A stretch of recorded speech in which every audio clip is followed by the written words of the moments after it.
Welcome to the Lost Sci-Fi Story channel. If you're ready, let's begin today's story. The station smelled like recycled air and ambition, which Garrett Voss had come to understand were essentially the same thing at a certain altitude. Kaliodrift sat in the gravitational soft spot between two systems like a coin balanced on its edge. Technically neutral, technically elegant, technically the kind of place where men in expensive clothes made decisions that other men in cheaper clothes would later die implementing. Someone had converted the decommissioned carrier's central hull into an event space. They had installed chandeliers. Garrett had looked at those chandeliers for approximately 4 seconds during his pre-event sweep, and then spent the next 10 minutes writing a structural complaint in his head that no one had asked for and no one would receive. He was working Holloway's detail. Ambassador Holloway, trade liaison, 3rd tier, a man whose most threatening quality was a handshake that lasted slightly too long. Garrett had taken the contract because the pay was reasonable, and the risk assessment had come back at something he privately classified as aggressively boring. He was beginning to feel that assessment had been optimistic. The evening's primary danger so far had been a shrimp canapé that Holloway had regarded with the expression of a man losing a private war, and a conversational ambush by a Velhari cultural attaché who had cornered him near the beverage station and shown no signs of releasing him before the heat death of the universe. Garrett moved through the reception with the particular patience of someone who had learned to turn waiting into a technical skill. He cataloged exits, 4 primary, 2 maintenance, one that technically didn't exist on the station schematics but that he'd found during his sweep because it smelled like a door. He noted the Anthari security contingent positioned along the eastern wall, 8 personnel in formal dress, that did nothing to hide the fact that they were absolutely not diplomats. Too many for a routine function. He filed this under interesting and kept moving. It was near the eastern wall that he saw her. His brain processed the wrongness before it processed anything else, which was the trained response and also, he suspected, the only honest one. She stood at the edge of a cluster of advisors who were arranged around her in the precise formation of people who were frightened and working hard to appear otherwise. She was nearly human. That was the first thing. The second thing was that nearly was doing an enormous amount of work in that sentence. Her skin caught the chandelier light and did something with it that the chandelier had not intended. A faint iridescence that shifted as she turned her head, silver cooling to amber and back again, like heat off a landing pad. Her eyes held the room the way a satellite holds an orbit, with quiet, total authority, and even from this distance he could see that they were wrong in a way that made them impossible to look away from. 2 irises. The outer ring the color of deep space at the edge of a nebula. The inner ring burning copper. She was holding a child's hand. The child, perhaps 7 years old, was looking at the dessert display across the room with the focused, scientific intensity of someone conducting serious research. The woman, the mother, was speaking to her advisors without looking at them, which seemed to be the most efficient way to communicate that she found them only marginally relevant. Garrett looked away. Not his principal, not his sector. The Anthari security detail had that side of the room, and they looked like they knew it. He went back to Holloway, who had successfully escaped the cultural attaché, and was now examining a decorative column near the buffet with the expression of a man pretending to find architecture interesting. Garrett took his position 2 steps back and 3 to the left, which put him at an angle that covered the main entrance and the secondary corridor, and also, unfortunately, gave him a direct sightline to a conversation between 2 junior delegates who had clearly started the evening's drinking at a sensible hour, and were now well into the philosophical portion of the night. One of them appeared to be explaining orbital mechanics using a bread roll as a visual aid. The subsonic frequency lasted 3/4 of a second.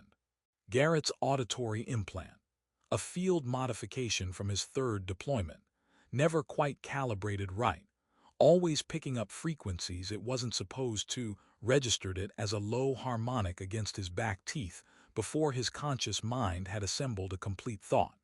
His eyes found the child in the same instant. She had left her mother's side. She was standing 4 feet from the decorative column. She had acquired a small plate of something pink and was examining it with great satisfaction. He was 11 feet away. What happened next was not a decision. Garrett Voss had spent 15 years having decisions trained out of him and replaced with something faster and less philosophical, and that thing moved his body across the distance before the word run had finished forming anywhere in his mind. He hit the floor, covering the child with every part of himself he could arrange over her, and the column became light and heat, and a sound that wasn't a sound so much as a sudden, total argument against the concept of quiet, and the argument won completely. He was aware of her crying beneath him, small, furious, frightened sounds, alive sounds. He verified she was unharmed with 2 fingers to her pulse point, which was either professional discipline or the last coherent thing his nervous system had available to spend, because after that the damage reports arriving from his own body became too numerous and too insistent to continue ignoring, and he stopped being able to ignore them, and then he stopped being able to do anything at all. He came back to consciousness the way old ships come back to power, in stages, with uncertain intervals, and with several systems failing to respond on the first attempt. The ceiling was white. That seemed like a reasonable place to start. The ceiling was white, and there was a sound somewhere to his left that his brain eventually categorized as pages turning, which was not the sound he had expected a medical bay to produce, and which suggested either that he was in the wrong room or that someone was in the wrong room with him. He turned his head. This was a project. It took longer than he felt was professionally acceptable. The Empress of the Anthari Dominion was sitting in a chair that had been designed for brief, functional occupancy, and had clearly been losing an argument with extended use for some time. She was reading from a data slate with the focused stillness of someone who had decided that the space she occupied was hers by right, and that the space's previous opinions on the matter were no longer relevant. She looked exhausted in the precise way that people look exhausted when they have refused, on principle, to acknowledge that exhaustion is occurring. Her hair moved faintly, individual strands lifting and settling in a rhythm that had nothing to do with the recycled air cycling through the room. Near the door, 2 advisors were conducting an argument in whispers with the suppressed energy of a pressure vessel that had been welded shut and was reconsidering the arrangement. A nurse passed through the room, glanced at the Empress, and produced the expression of a person who had made peace with something they had never expected to make peace with. Garrett's throat had apparently been rebuilt at some point and had opinions about being used. He used it anyway. "You're not Holloway," he said. The advisors stopped their argument. The nurse paused mid-step. The Empress looked up from her data slate with the unhurried attention of someone who has never once been startled by anything and does not intend to begin. She regarded him for a moment with those double-irised eyes, the outer violet and the inner copper catching the medical bay's pale light and holding it slightly longer than physics strictly required. "No," she said, "I am not." She closed the data slate. "You have been legally dead twice in the past 72 hours. I would appreciate it if that particular habit did not continue." He considered this. "How's the kid?" he said. Something moved through her expression that was too fast and too controlled to fully read, but he caught the edges of it. "She is well. She has been asking when you will wake up. She is also under the impression that you owe her a dessert, as the one she had acquired was lost in the incident." "She's not wrong," Garrett said, and closed his eyes for a moment because the ceiling was doing something unpleasant when he focused on it too long. The medical staff, he discovered over the following hour, had developed a specific and particular relationship with the Empress's presence that resembled nothing so much as the relationship between weather and people who work outdoors, acknowledged, adapted to, but not something anyone expected to influence through direct appeal. She had been in the chair for 3 days. She had reorganized the operational flow of the medical bay around herself without appearing to have done anything at all, the way a large object reorganizes the gravitational landscape simply by existing in it. The senior physician, a compact woman named Telva who had the affect of someone who had seen everything and been surprised by exactly one thing in recent memory, gave Garrett his damage summary with the brisk efficiency of someone reading a list they found personally offensive on his behalf. Reconstructive surgery on the left shoulder and upper back. Thermal damage to approximately 40% of the surface area the blast had caught. 3 shrapnel removals, one of which had been, in Telva's precise phrasing, a conversation with your cardiac system that we did not enjoy having. His insurance, she added, with the compassion of a closing door, did not cover any of this. The cultural briefing came from Karen, the senior advisor, a narrow man who carried 90 sleepless hours behind his eyes and the energy of someone running entirely on professional obligation and something bitter in a small cup. He pulled Garrett to the observation window. The first afternoon Garrett was upright, which Garrett's legs considered a matter of some debate, and delivered the explanation of the life debt custom with the tone of a legal professional reading terms and conditions he found morally complicated. The Anthari concept of Vorsitha, the word translated roughly as life debt but carried, Karen explained with visible reluctance, approximately 40 additional layers of obligation that the translation discarded for convenience, bound the parent of a saved royal child to the physical survival of the one who had saved them. Not symbolically, not ceremonially, personally, directly, with the full weight of cultural law behind it, until the protector's survival was no longer in immediate question. Her presence in the medical bay was not sentiment. It was constitutional. The fact that it was also generating 3 formal diplomatic complaints, 2 succession reviews, and what Karen described as an opinion piece so unhinged that he had taken it as a personal affront, did not change the calculus. She stays, Garrett said, not as a question. She stays, Karen confirmed, with the energy of a man completing a sentence he had hoped would end differently. Lyra visited that afternoon. She arrived with the purposeful momentum of someone who had somewhere important to be, and had decided that doors were a suggestion. She examined Garrett with the unsentimental assessment of a very small scientist, evaluating a specimen of uncertain classification, informed him that he smelled like the inside of a maintenance corridor, and asked with perfect composure whether she could have his dessert tray since he probably wasn't going to finish it, and it seemed wasteful. He gave it to her. From the doorway, her mother watched this exchange with an expression Garrett didn't have a category for yet, something precise and measuring and quietly surprised, the look of someone encountering a data point that does not fit the existing model and is not yet certain what new model it suggests.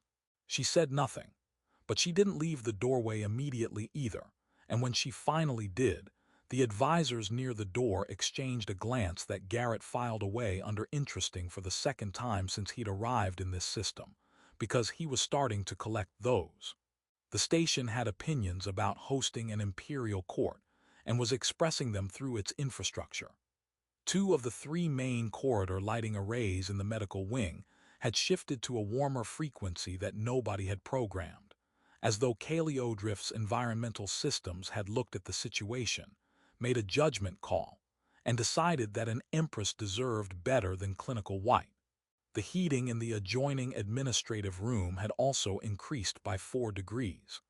Garrett had mentioned this to a maintenance tech who had looked at the readings, looked at the Empress's advisors occupying the space, and quietly decided that the readings were probably fine actually. He was cleared from intensive care on the 5th day, and moved to a recovery room that was marginally less equipped and considerably less supervised, which he considered an improvement on both counts. The discharge physician handed him a data chip containing his surgical report, a physiotherapy schedule, and a document that appeared on first reading to be a bill, and on second reading confirmed itself to be a bill in the way that a geological formation confirms itself to be a cliff, gradually, and then with total commitment. He looked at the total figure. He looked at it again. He put the data chip in his pocket with the careful movements of a man deciding not to have a feeling about something until later. Seraphael moved with him. Not ceremonially, not with announcement, simply as a fact of spatial arrangement. Where he was relocated, she relocated, and her advisors relocated behind her with the weary coordination of people who had stopped asking questions about direction and started concentrating purely on keeping up. The new room acquired, within approximately 2 hours, a secondary operational terminal, a secured communications relay, and a chair that was clearly better than the previous chair, and had definitely not come from anywhere on this station's inventory manifest. Karen, when Garrett raised an eyebrow at this, said only that the Empress traveled with certain equipment as a matter of standard logistics, and that Garrett should not read into the chair. Garrett read into the chair. He started pulling threads on the third morning of his recovery, because he woke up at the station's equivalent of 4 in the morning, and his mind was already running diagnostics on the incident the way it always ran diagnostics on anything that had tried to kill him, which was to say, thoroughly, personally, and without being asked. The official investigation, conducted jointly by Anthari Security and the station's Neutral Oversight Committee, was proceeding with the particular momentum of an inquiry in which both parties had strong institutional reasons to prefer a tidy conclusion. Garrett had been in enough rooms with enough investigations to recognize the specific energy of people who were hoping the evidence would cooperate, and had not fully prepared for the possibility that it wouldn't. The device had been Anthari manufactured. The trigger frequency had been encoded in a human communications protocol. These two facts were sitting in the investigation's preliminary report like a pair of guests at a dinner party who hated each other, and nobody was addressing it. He was reading the report on a borrowed terminal when Seraphael crossed the room and sat across from him without preliminary, the way she did most things, as though the action had always been scheduled and the rest of the room was simply catching up. She had a quality of stillness that he had begun to map in his mind as a separate category from human stillness, something that went deeper, like the stillness of a structure that is very confident in its own weight-bearing. "You found the frequency discrepancy," she said. "It was not a question." 3 days ago, he said. "Your investigators found it 2 days ago. They haven't moved on it." "No," she agreed, "they haven't." She looked at the terminal with those layered eyes and said nothing for a moment. Then, "Tell me why you moved." He looked up. She was watching him with the focused attention she gave to things she intended to fully understand, which in his experience she applied to everything, and without exception.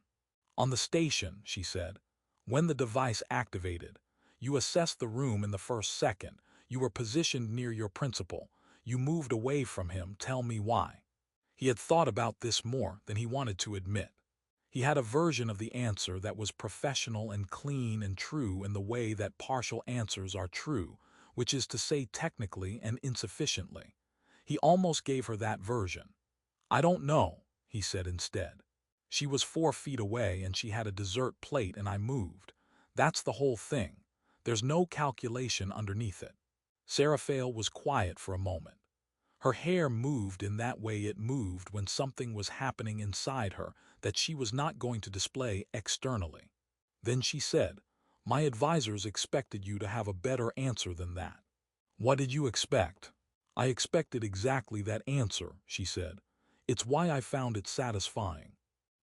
The door opened, and Lyra came in at the particular velocity of a child who had somewhere important to be, and had decided that knocking was an optional feature of doors rather than a required one. She was carrying a data slate nearly as large as her torso, and wearing an expression of great professional seriousness. She informed Garrett that she had been conducting research and had several questions about human cardiovascular repair that she wanted to discuss at his earliest convenience.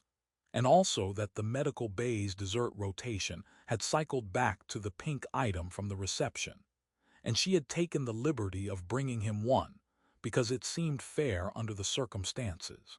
He accepted the dessert. She climbed into the secondary chair and opened her data slate and began reading with the same focused stillness her mother brought to everything, smaller and more fidgety but structurally identical, and Garrett looked between them for a moment before returning to the terminal. The device's trigger frequency led to a communication relay registered to a neutral trade consortium that did not, on close inspection, appear to have ever traded anything. The consortium had two directors. One was human. One was Anthari. Both had been issued station access credentials for the diplomatic function by a security clearance that had been processed through the standard approval system without flag, because the person who had approved it had been doing so as a legitimate administrative function and had had no reason to look at what was attached to it. The device was not meant to succeed cleanly. Garrett could see the shape of it now. The construction was too sloppy for a professional operation, the target positioning too imprecise. It was built to detonate. It was built to create an incident with signatures pointing in both directions, and then it was built to be found. He told her this. She looked at the chain he'd assembled on the terminal and said nothing for 30 seconds, which he had learned was not the silence of someone processing, but the silence of someone who had already processed and was now deciding what to do with the conclusion. Her advisors, two of them positioned near the door, had the look of people who had just realized that the conversation in the room had moved past them while they were watching the doorway. Someone tried to start a war, Garrett said, using a child as the match. Yes, Seraphale said, and they were sloppy about it. She paused, which means they expected not to need precision. They expected the incident alone to be sufficient, which means they expected both sides to react without looking at the evidence. Which means, she said, with a quality in her voice that he categorized as the sound a very cold thing makes, that they do not know me particularly well. From the secondary chair, without looking up from her data slate, Lyra said that she had found 3 additional inconsistencies in the consortium's registration records, and would they like her to read them out? Both adults looked at her. She looked up with the patient expression of someone waiting for the room to catch up. Garrett looked at Seraphale. Seraphale looked at her daughter. The billing system, somewhere in the station's administrative network, generated a notification that 3 new supplemental charges had been added to his account, which he discovered later and which he felt was an inappropriate time to receive that particular information.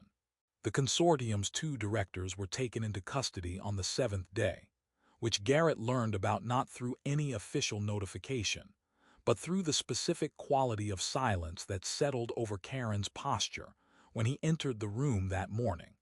The narrow advisor had developed over the past week a series of involuntary physical signals that Garrett had cataloged with the same quiet discipline he applied to everything, and the particular set of signals Karen was currently producing.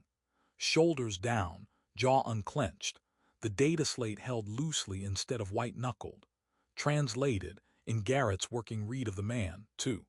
Something has been resolved, and I am not yet ready to be relieved about it in public. The consortium directors, Garrett said. Detained this morning, Karen confirmed, with the energy of a man who had prepared 3 different ways to deliver this information and had the surprise of finding that none of them were necessary. Both systems, simultaneous operation. The Anthari director attempted to invoke trade immunity. He paused. He was informed that trade immunity does not extend to detonation devices. Another pause. He was informed of this several times, at increasing volume. And the human director. Cooperative, Karen said, with the mild contempt of a man who finds cooperation offered too late to be a character reference rather than a legal strategy. Extensively cooperative. He has been explaining himself for 4 hours and has not yet reached the end of his explanation.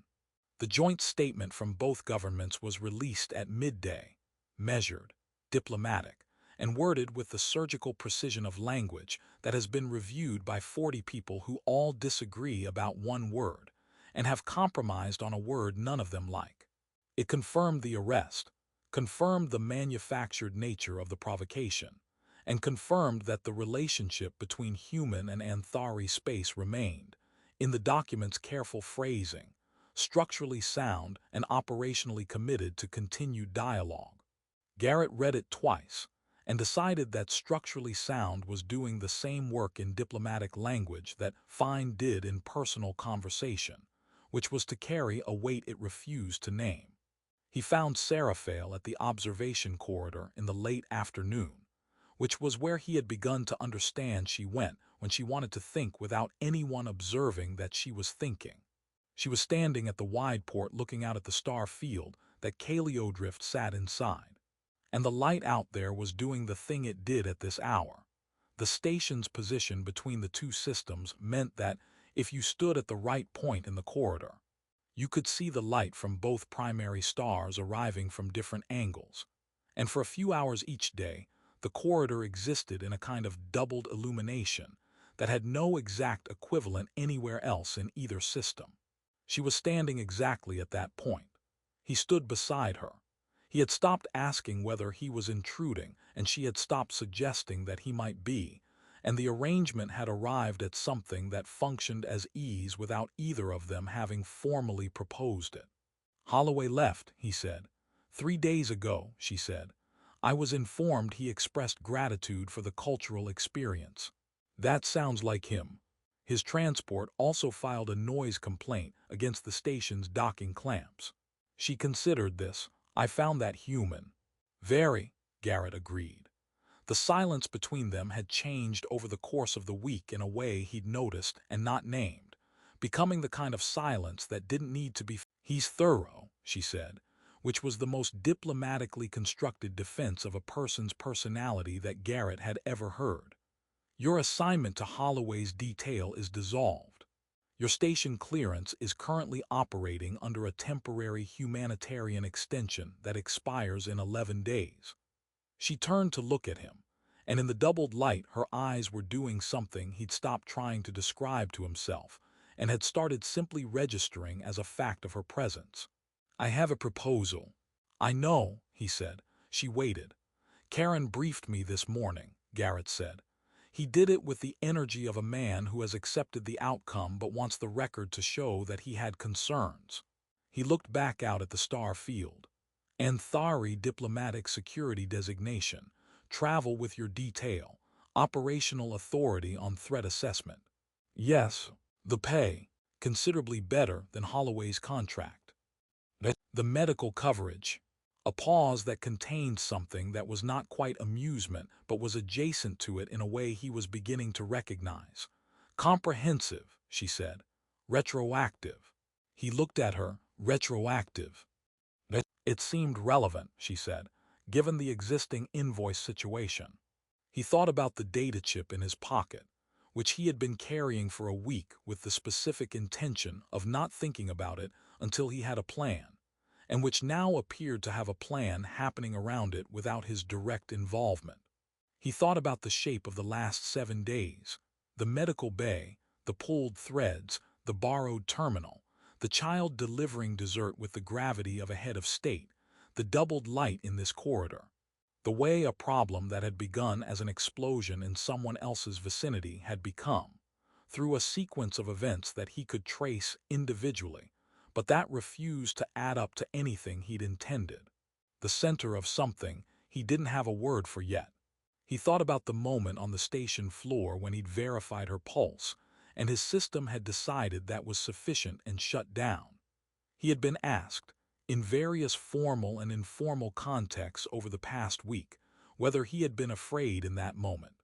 He had given different answers to different people based on what they seemed to need to hear.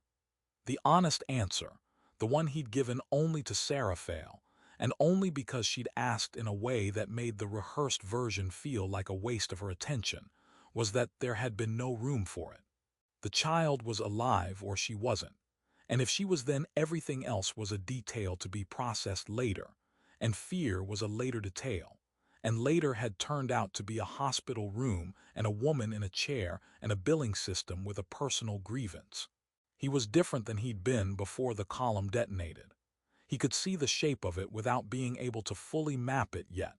Something had shifted in the calculus by which he measured proximity and distance and the acceptable radius of things that mattered to him.